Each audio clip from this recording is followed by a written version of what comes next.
Bolivariana de Venezuela, territorio libre de analfabetismo, a los libreros mediáticos que sintonizan la librería mediática, un programa en el que los libros y la televisión tienen mucho que ver, un programa en el que los lectores de todas las edades son protagonistas. Hoy vamos a hablar de un tema fascinante, un tema que nos ocupa a todos los lectores, es el tema de las portadas. Para eso tenemos con nosotros a un diseñador gráfico y a un poeta al que le acaban de publicar un libro y tiene, por supuesto, su portada. Pero las portadas no fueron siempre lo que conocemos. Las portadas en algún momento tuvieron otra conformación, otra forma de ser, otro diseño. En el inicio de los libros, las portadas, al menos en Occidente, no tenían dibujos, no tenían ilustraciones, eran de cuero, de tela, eh, eran unas cosas mucho más, menos elaboradas de las que nosotros ahora conocemos que pueden llegar a ser tan bellas. Ya nos va a decir nuestro diseñador en qué momento en otros países empezaron a hacer esas portadas como las conocemos. Y ya nos va a decir nuestro poeta, ganador del premio Inéditos Monte Ávila, con Adiós Samantha, Stefano Carcone, si esta portada era lo que él esperaba, porque yo la veo diferente, la siento diferente a cuando él me mandó el PDF. Es muy diferente ver una portada en un dibujo que tener el libro en la mano. Cuéntanos, ¿en qué momento las portadas dejaron de ser un pedazo de cuero o de tela de un color? A veces tenía las letras doradas o a veces no tenía ni siquiera ninguna indicación en la parte de afuera, a pasar lo que conocemos ahora. ¿Tú qué sabes tanto de ese tema? Bueno, en verdad en Occidente, en la ciudad de Gutenberg, Alemania, se empezó en el año 1450 lo que se conoce como la imprenta. Sin embargo, este es un invento. Los tipos móviles se diseñaron por primera vez en China y se podría hablar de una extracción cultural para transformar lo que sería la imprenta de 4.000 ideogramas chinos a 26, que es el alfabeto, y se hizo mucho más viable la producción de libros y por medio de esta innovación tecnológica se imprimió la primera Biblia y fue un gran libro que se dio a conocer y que realmente educó y forma un antecedente de la forma en que nosotros como Occidente consumimos y entendemos la literatura. Porque también se hacían libros a mano, uno por uno, se ilustraban adentro. Pero la portada, como las conocemos ahora en Occidente, esa portada elaborada, esa portada que puede ser hasta una obra de arte, que puede utilizar la fotografía o las artes plásticas o el diseño gráfico, ¿cuándo empieza a ser lo que es ahora? Bueno, ese desarrollo de las artes gráficas empieza en el siglo XX. Uno de los grandes personas que han incorporado su experiencia, considero que es Antoine de Saint-Exupéry, porque fue una persona que tanto escribió como hizo la portada, como nuestro querido poeta Stefano Carcone. Que esta foto es de Estefano. Claro. Entonces ahí precisamente se ve como esa dualidad entre el diseño de la portada y Y el la autor. visión. No siempre sucede, no siempre coincide. Porque a veces el autor escribe y después espera que el editor tome las decisiones de portada y de diagramación y todas esas cosas. Entonces en el siglo XX, recién en el siglo XX, es Sí, que las portadas empiezan a ser artísticas. claro. Entonces podemos ver una de las primeras portadas importantes de la literatura sería El Gran Gatsby.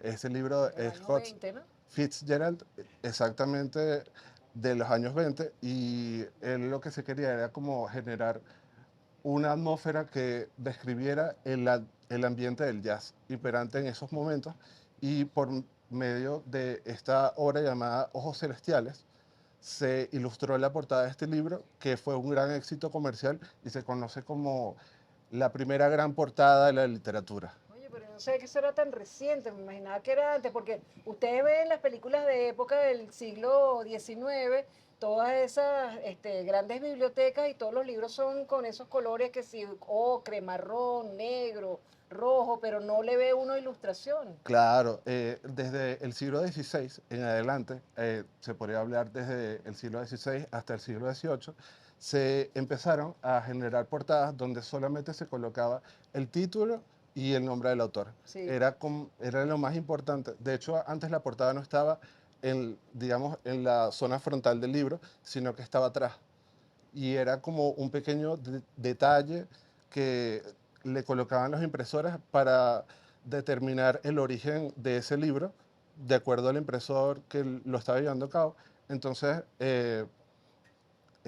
fue muy importante ese paso entre poner la portada y que solamente fuera una anotación para tener algunos datos del libro, a que eso verdaderamente estuviera en la primera parte, en la zona frontal, Claro. y que además fuera una propuesta, un código visual que permitiera dirigir las expectativas del público respecto al libro. Claro, porque entonces las vitrinas de las librerías empezaron a cambiar, porque no es lo mismo una librería del siglo XIX, una librería del siglo XX, una librería de este siglo, por la cantidad de variantes que podemos tener. Estefano, cuéntanos de esta portada. ¿Por qué elegiste esta foto? A veces coincide, fíjense, como en Antoine Saint-Exupéry, el Principito, que él mismo ilustró su libro. ¿Por qué elegiste tú esta foto que es tuya para ilustrar un libro de poesía? Ok, María, en este caso particular, o sea, la editorial tuvo digamos Deferencia. que la deferencia digamos que de confiar en mi criterio, ¿no? Resulta que pues, este libro o se publica como resultado de un premio, ¿verdad? Sí. De haber ganado el premio de autores inéditos de Monte Ávila Editores, y entra dentro de la colección de las formas de fuego. Y esa colección ya tiene unas predisposiciones y tiene como, digamos, unas reglas, ¿no? Con respecto a cómo tienen que salir los libros, Sí. ¿no? En este caso, ¿no? La editorial tiene unos acuerdos con ciertas instituciones con respecto a, en las portadas de los libros, siempre hacer promoción de fotógrafos venezolanos, ¿no? Eventualmente, cuando el libro sale y está todo este proceso editorial, dado lo reducido de los tiempos, no pudo haber una conversación directa con el fotógrafo en cuestión, y yo di como unas alternativas, ¿no? Con respecto bueno, quizá utilizar una foto mía para el libro. Y en efecto lo decidieron. Y es que yo también estoy como muy influenciado con esta idea de que las portadas son muy importantes, sobre todo con el contenido que hay en el libro, ¿no? Esto de los vanguardistas, digamos, el surrealismo del siglo XX, de utilizar la portada como ruptura. Sí. Es que, claro, la poesía es que depende mucho de qué género literario, Porque ¿no? son una cantidad de fotos tiradas en el piso, fotos que no son digitales, fotos de las de antes que se revelaban, Sí. que salen de una bolsa que alguien tiró allí. ¿La ca- conseguiste? Sí. Sí, es una foto que la conseguí así, no la generé yo, fue algo Estaba ahí del y tú la momento. tomaste. Capturé un momento. Sí, Exacto. sí, de cuando uno tomaba las fotos, no es tan lejos, porque yo recuerdo que en el año 2001, 2002, yo todavía tomaba fotos con carrete, iba a revelarlas, esperaba que se revelaran y salieron unas muy modernas que eran así, largas, y Sí. eran las grandes fotos. Bueno, es que estaban ahí. eso es una tragedia, imagínate todos esos momentos echados a la Entonces, basura. claro, Es un un momento de- de rabia, a lo Es un mejor. desprecio total hacia la historia prácticamente, Sí, hacia la historia personal, tanto, eso dice mucho y me gustó. Aparte, de un lado aparece también esta compañía, Genben, sí, que de la compañía de alcantarilla. gas. Exacto, famosa, que es muy culturalmente relevante. Entonces, sugiere mucho Sí, la sí, foto, sí. y entra como en esto místico, también dialoga con el contenido del libro, ¿no? Esto Qué místico que bueno. tiene la poesía, que de repente las cosas suceden y todo es un hilo conductor espiritual que hay en el mundo que se une, ¿no? Entonces la cuestión es que ocurrió esto con la portada y al final todo bien, todo Todo chévere, quedó ¿no? muy bien. Todo quedó muy bien. Yo leo para terminar este primer segmento, ¿dónde está el poema? Estaba entre la herida y la roncha, en la secreción oculta de lo que llaman carroña. Escuché entre el mastique tu sonrisa de hiena, devorándome. Ahí está, el poema en tu boca. Stefano Carcone, ganador del Premio de Autores Inéditos de Monte Ávila 2024 y que presentó su libro en la Filben 2025, que por cierto comenzó exitosamente en el Esequibo y recorre todo el país. Ya venimos con más de la librería mediática para hablar de portadas y de por qué las portadas son como son. Tenemos noticias para compartir antes de pasar al próximo segmento. Alexander Torres Iriarte ganó la 9ª Bienal Nacional de Literatura Félix Armando Núñez. Hola, mi nombre es Alexander Torres Iriarte, historiador venezolano. Actualmente soy el agregado cultural de Venezuela aquí en México y estoy muy contento por haberme hecho acreedor del premio de literatura de la 9ª Bienal Nacional de Literatura Félix Armando Núñez. El trabajo que realicé nació aquí en México y se titula de una manera bastante sugerente La pregunta perenne, identidad en el ensayo mexicano de mediados del siglo XX. Gracias María Alcira, gracias Isidoro, gracias a mi pueblo de Venezuela por el apoyo, por las felicitaciones y seguimos avanzando en este intercambio cultural entre dos pueblos hermanos y amigos, México y Venezuela. Bendiciones. Luis Brito García celebró sus 85 años entre premios y antihomenajes en el CELAR. Este 7 y 9 de octubre, en 2 animadas sesiones y acompañado de amigos, familia y lectores, Luis Brito García recibió antihomenajes de afecto, fue declarado portador patrimonial de la Nación y recibió el premio Ali Primera en el CELAR, en el marco de la celebración de su cumpleaños 85. Además de su genialidad literaria y su gran capacidad para el dibujo, sus trabajos de collage para sus propias portadas son legendarios.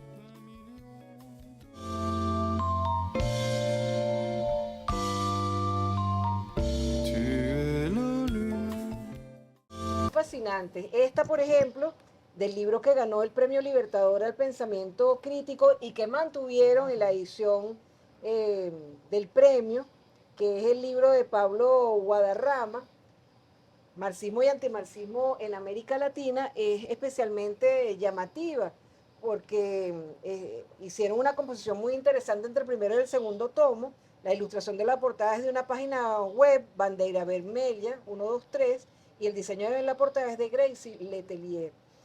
Se dio este año que el Premio Libertador al Pensamiento Crítico fue de un libro de un argentino, pero publicado en Venezuela, la edición publicada en Venezuela, y que el premio Rómulo Gallegos, que había publicado en Argentina, al mismo tiempo el libro estaba publicado en Venezuela por Garza Mora, que aquí está su editor Carlos Ortiz, con esta portada, y después se hizo la portada diferente, yo lo hubiera mantenido.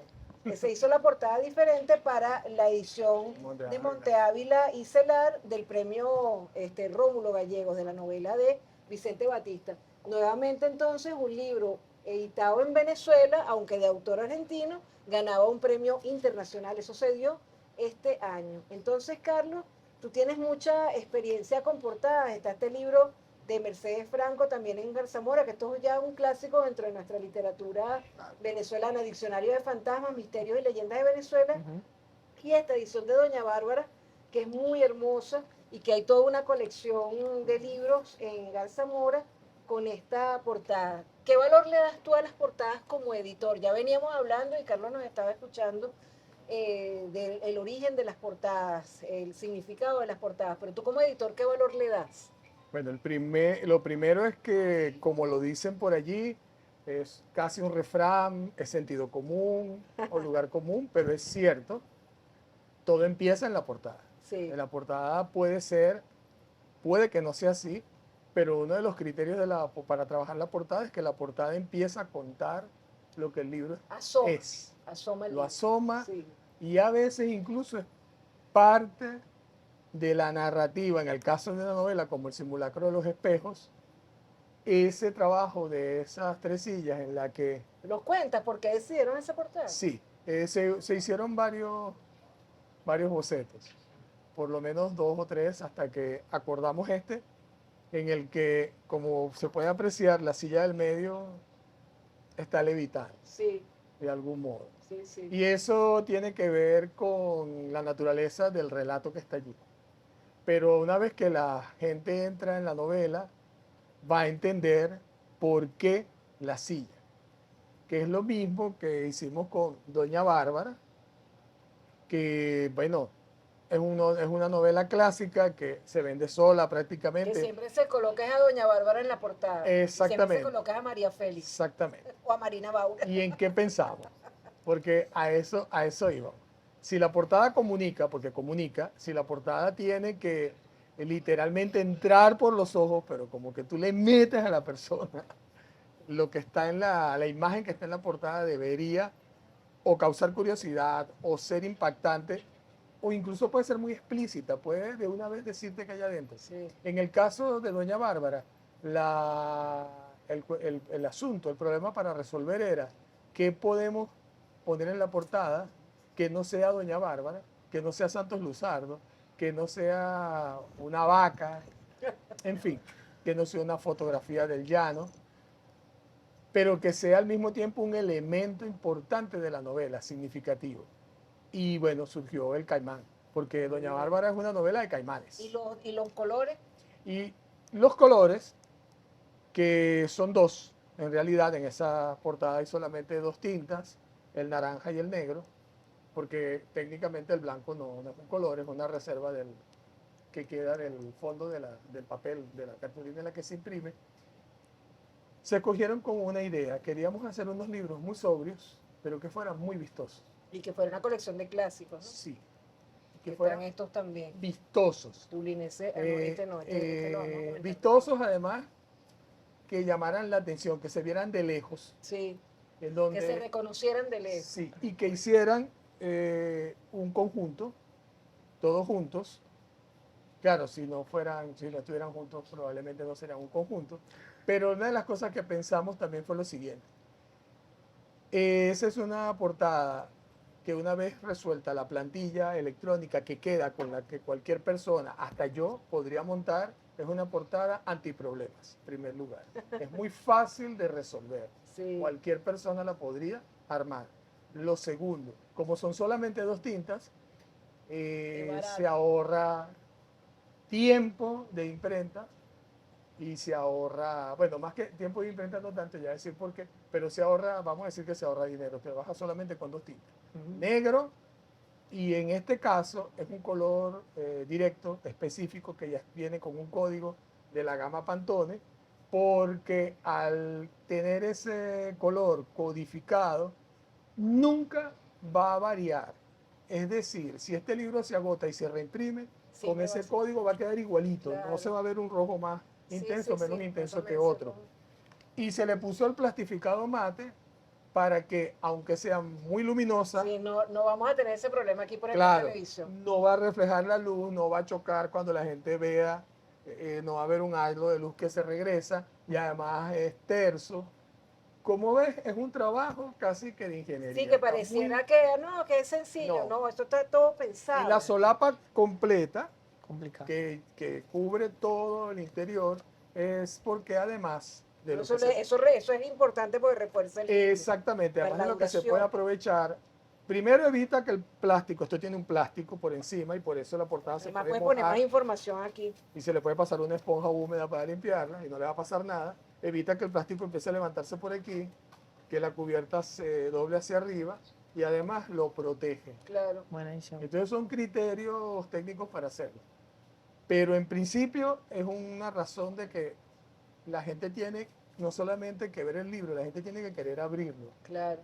Porque parece tonto, pero a veces una gente en las ferias lo ve los libros y bueno, lo ve y ni lo toca. Si no lo abre, no se lo va a comprar. Y esta se hizo también con un mismo criterio de dos tintas, este dibujo no le agrega color, se usa esto también para protegerlo, este es pequeñito y adentro, esto se llama el robo del elefante blanco y adentro hay una ilustración que es este elefante que a medida que se ojea el libro el elefante va apareciendo hasta que desaparece y es una sola ilustración. Qué bueno. Y hace un juego, sin embargo. Ya está dentro del libro. Pero vamos a terminar esta parte, este segundo segmento del programa. Esto lo vamos a dejar para la próxima parte, que es un misterio que yo quiero que Carlos nos devele y la pasión tuya por ese libro. Pero yo quiero saber algo. ¿Ustedes están de acuerdo con lo que dice Carlos? A mí me parece que describe muy bien ese deseo del lector de abrir el libro porque la portada le ha gustado, ¿no? Sí, es que yo considero que es toda una ciencia y un arte, ¿no? Que, o sea, pasa con esto de la autopublicación, de que la gente con una especie de soberbia, digamos, consideran que pueden hacer todo ese trabajo que hace una editorial, ¿no? Y se enfrentan con ese problema de que realmente es muy complicado, es toda una ciencia y un arte y a tomar en cuenta, ¿no? Y es cuando tú preguntas, cuando tú ves lo que es exactamente, cuando te empiezas a preguntar qué es exactamente un libro, ¿no?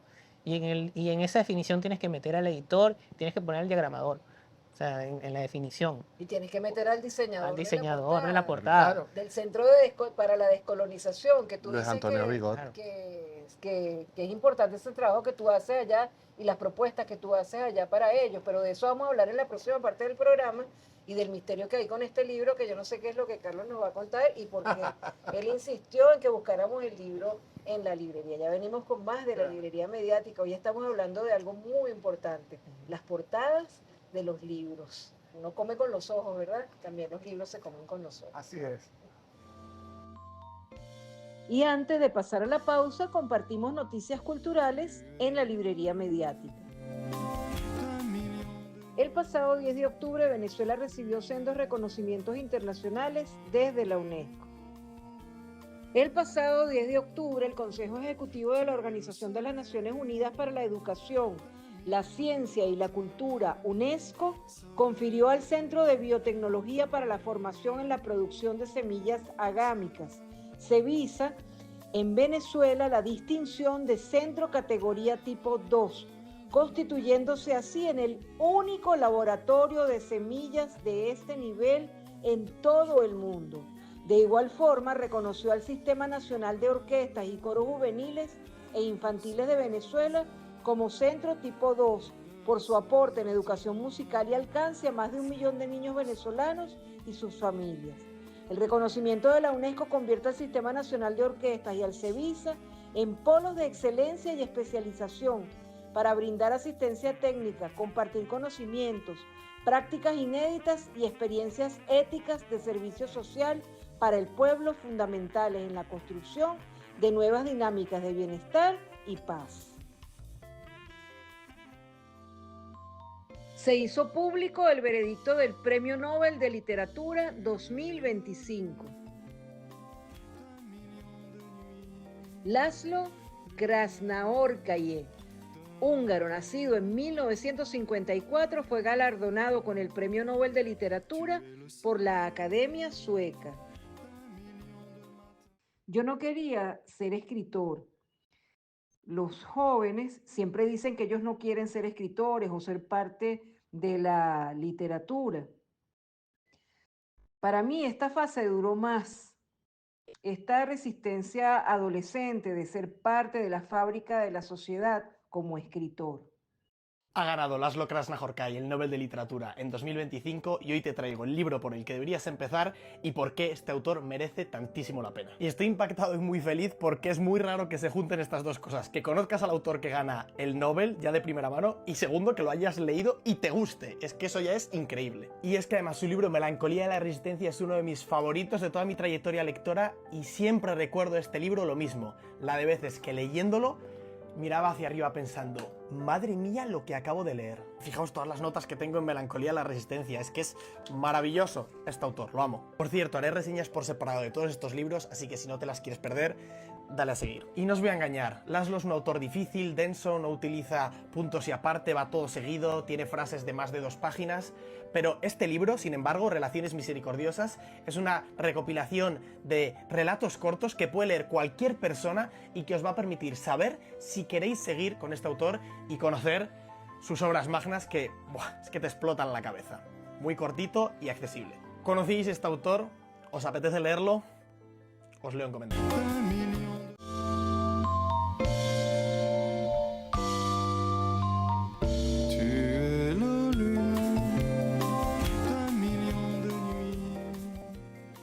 Otra forma de captar la atención de los lectores, además de buenas portadas y buenos contenidos, es la elaboración de animaciones sobre grandes obras de la literatura y la publicación de novelas gráficas para atraer a los más jóvenes. Te mostramos 2 micros de la página de Facebook Libros y Escritores.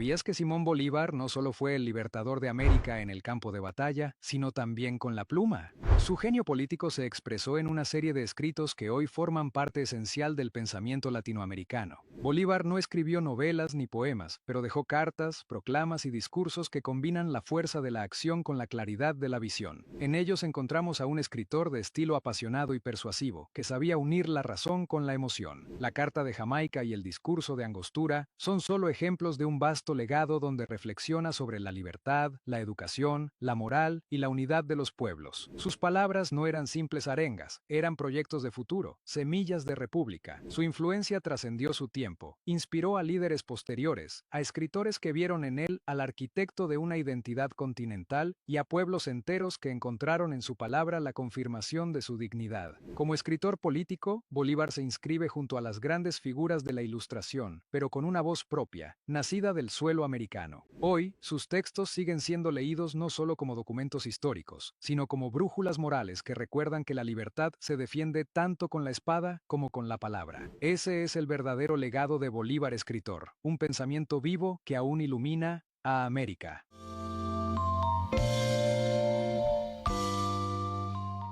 ¿Sabías que Los Pasos Perdidos, de Alejo Carpentier, es mucho más que una novela de aventuras? Es un viaje filosófico hacia los orígenes de la humanidad, una meditación sobre el tiempo, la autenticidad y el sentido de la vida. Publicada en 1953, esta obra narra la travesía de un músico y musicólogo europeo que, desencantado con la modernidad y su existencia vacía, emprende una expedición al corazón de la selva sudamericana en busca de un instrumento musical primitivo. Pero su búsqueda externa se convierte pronto en una exploración interior. El personaje se adentra en una geografía que parece escapar del tiempo, donde las etapas de la civilización retroceden y lo enfrentan con la esencia misma del ser humano. La novela está impregnada del concepto de lo real maravilloso, característico de Carpentier, y fusiona lo mítico con lo histórico, lo racional con lo simbólico. En ella resuenan ecos de la Biblia, de Homero, del pensamiento barroco y de las contradicciones del mundo moderno. Los Pasos Perdidos es una obra profundamente latinoamericana, no solo por su paisaje, sino por su pregunta central: ¿puede el hombre reconciliarse con una forma de vida no contaminada por el artificio? El protagonista busca respuestas, pero como en toda gran literatura, lo que encuentra es otra forma de preguntas, un canto al mito, a la música y al misterio, de los orígenes. Bueno, hay un científico, un humanista, y ahora santo, del que se habla mucho en Venezuela en los últimos tiempos porque, bueno, por su canonización. Y Carlos ha tenido un trabajo continuado cuando trabaja en Libros del Nacional, después también en trabajar, en elaborar ese personaje a partir de las portadas para hacer interesante esos libros. Y este libro es un libro realmente hermoso. José Ledesma Hernández por sí mismo, compilación y notas de Carlos Ortiz, prólogo de Enrique Santiago López Loyo, y de la editorial Dávar. ¿Cuál es la magia de este libro, de esta portada? Bueno, el diseñador que diga por qué le gusta. ¿Por qué te gusta tanto? Bueno, a mí me parece que tiene elementos que rescatan la comunicación escrita por medio de cartas y considero que es esencial para entender el contenido de este libro, ya que habla de las cartas de José Gregorio Hernández, escritas de puño y letra de él, lo que comunica de manera muy fiel la verdadera naturaleza de sus sentimientos. Sí, es verdad, y además está bella la selección de colores, es un libro sumamente agradable en forma y contenido. ¿Tú escribes la poesía primero a mano o te vas directamente a la computadora?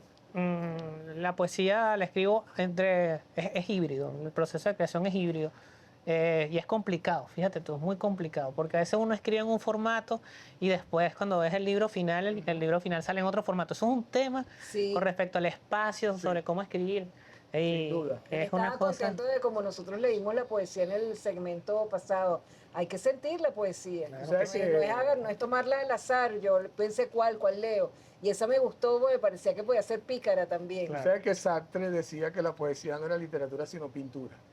Yo estoy totalmente de acuerdo. Y que entonces había que verla como ella un cuadro, por ejemplo. Con esa portada sí hay un asunto en que yo no tuve, digamos, no es una editorial en la que yo haya producido. No, tú lo que hiciste fue la el compilación. concepto ni nada, Lo que sí ocurrió es que yo vi una primera versión de la portada que era bastante buena, realmente. Y como me parecía que el título, que tampoco es mío, el mío era José Gregorio Hernández por sí mismo, fue el editor quien me dijo, ¿qué te parece si el libro se llamara Santa Palabra? Oye, mucho José mejor. Gregorio Hernández por sí mismo. Muchísimo Excelente nombre. Y yo le dije, todos ¿No te necesitamos... gustó? No, sí, le dije, todos necesitamos un editor. Sí, Porque Claro, los claro. hasta editores, un editor claro, necesita un editor. descubren, ese es el Sí, trabajo sí, del sí, sí. editor. Pero cuando yo vi la primera versión, que me pareció muy buena, estaba trabajada como una estampa de José Gregorio Hernández, yo dije, un título tan bueno yo lo habría explotado. O sea, usaría ese Santa Palabra grande. Y el diseñador me mandó por WhatsApp esa imagen y me dijo, aquí tienes tu José Gregorio con las letras grandes. Qué bueno. Y cuando la vi, yo tuve dudas porque dije, pero el público, que yo me imagino No, sí se que va a leer reconoce. este libro, Ese es le una parecerá batalla. bien José Gregorio con unas letras en el cuerpo. Se la reenvié a mis hermanas y a mi mamá, las dos versiones, y les gustó esta. Eso es muy importante. Ellas prefirieron esta. Sí. Les parecía la otra muy bonita, pero esta les gustaba más. Se supone que los editores trabajamos no con lo que nos gusta o no nos gusta, sino con lo que funciona Claro, para el público, cada para el libro en lector. relación con el público Sí. y cómo lo perciben. Sí. Y es una cosa en lo que insistimos mucho. Escuchemos a Lupe Briceño Matute de Irausquín, sobrina nieta de José Gregorio Hernández, que está presente en el Vaticano como invitada especial durante la canonización. Mi tío José Gregorio amaba a la familia, especialmente a sus hermanos, quienes eran todo para él, y es un ejemplo que nos ha dejado a sus sobrinos. Sin duda ese amor trascendió al prójimo y hoy vemos cómo ese gran hombre es desde siempre símbolo de amor y paz para Venezuela. La ceremonia de canonización de los venezolanos Dr. José Gregorio Hernández y Carmen Rendiles, Plaza de San Pedro, el Vaticano, domingo 19 de octubre 2025, 4 a.m. hora de Venezuela, 10 a.m. hora de Roma. Una de las cosas que pensaba, por ejemplo, volviendo a lo de la portada de Doña Bárbara o Dublineses, era que de todas maneras tenía que ser algo que a la gente le pareciera no solo llamativo, sino que fuera grato, que le pareciera un libro bonito. Ese libro de Santa Palabra, resulta que uno de los comentarios que yo he recibido de muchas personas muy distintas es qué bonito el libro. Y ahí yo quiero rescatar algo y lo defiendo. Pienso que incluso el libro de Guadarrama, que en abstracto, si uno le dijeran 2 volúmenes o 2 tomos de un libro que forman la cara de Marx, bueno, eso es cualquier cosa. Uno no pensaría que eso es un libro atractivo. Y sin embargo, sí lo es. Está trabajado con tan buen criterio estético que Sí. es bonito, es muy atractivo. Armas un retrato. Tiene, por eso es un rompecabezas prácticamente, como un rompecabezas de tacos.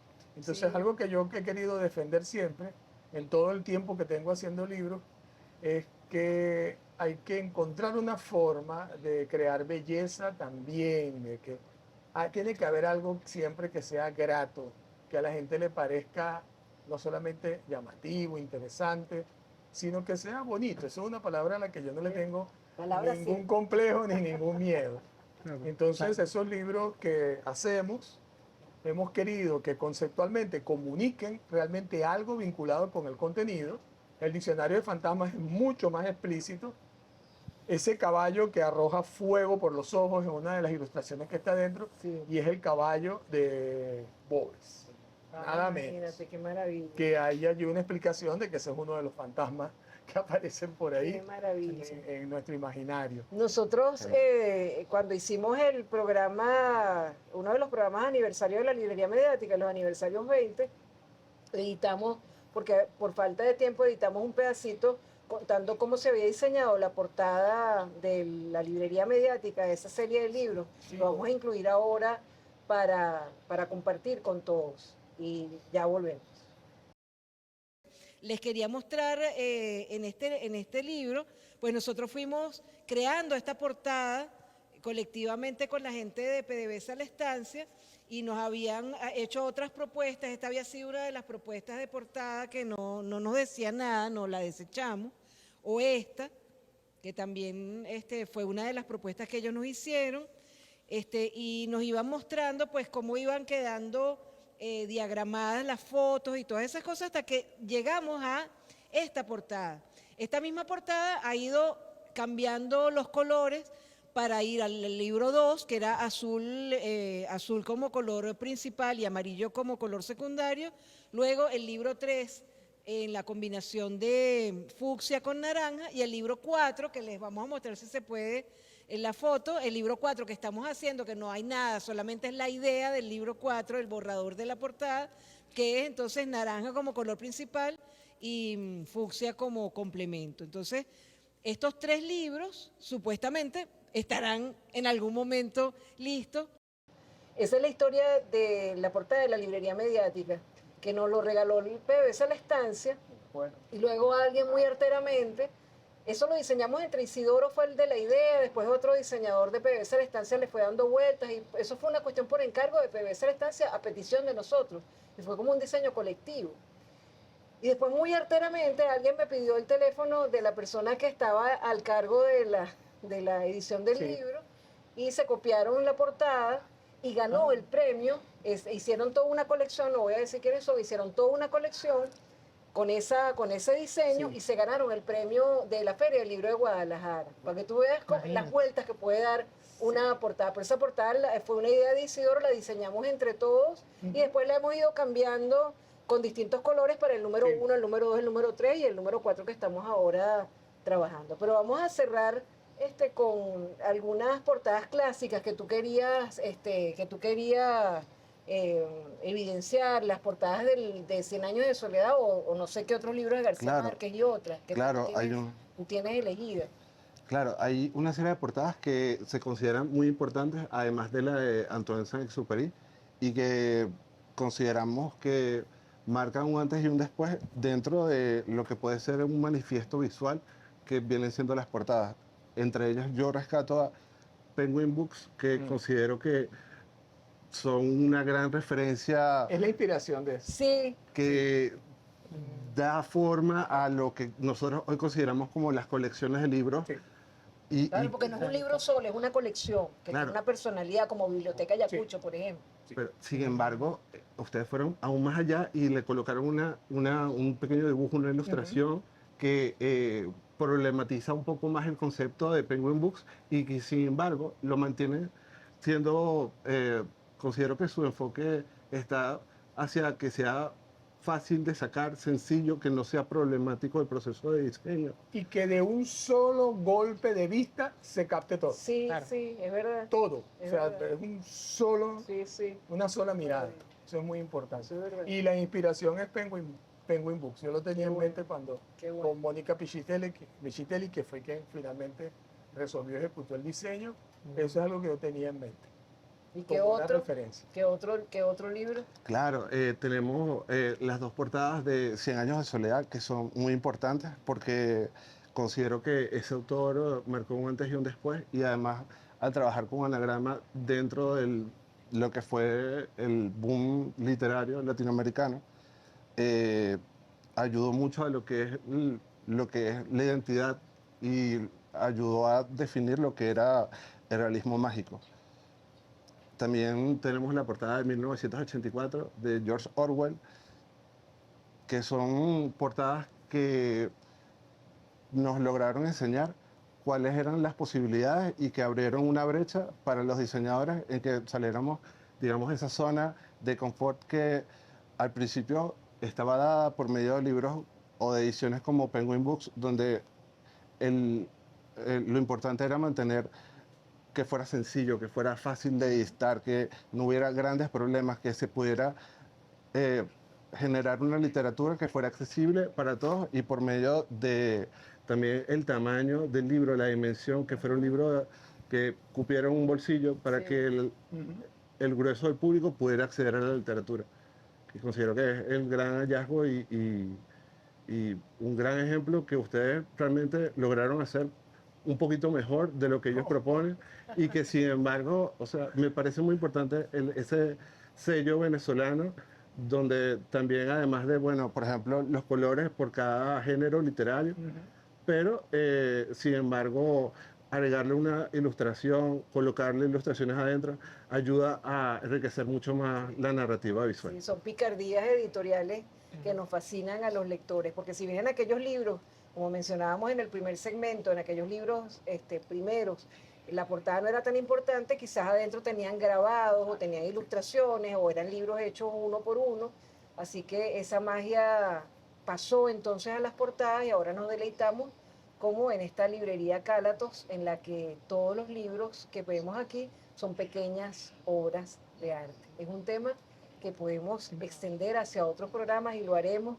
porque hoy simplemente hicimos una pequeña referencia a la fascinación que los lectores sentimos en este momento por las portadas, que nos provoque, como dice Carlos Ortiz, abrir el libro o que queramos leer una historia como en el libro de Estéfano, esa historia de quién botó ese sobre con esas fotos o a quién se le cayó, o en los libros del Centro para la Descolonización, son llamativos, nos interesa abrirlos y entrar a esos temas fascinantes.